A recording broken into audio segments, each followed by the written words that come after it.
Magandang araw mga kamami!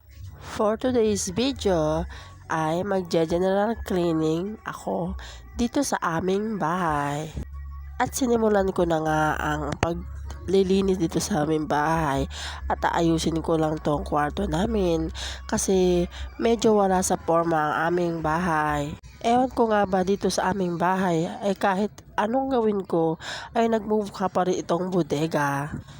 Ayan, so as you can see, ang asawa ko na lang ang naglagari dyan. Kasi nga naman, ano nung kaalam-alam mo, nagmamarunong ka maglagari dyan, hindi mo naman alam kung paano. Mabuti na nga lang ay nandyan pa si asawa kasi nga ay may lalakarin niya siya. Pupunta siya ngayong araw na ito sa kanyang trabaho at habang hindi pa siya pumupunta ay pinalagari ko na sa kanya at na maiayos ko na itong aming bahay.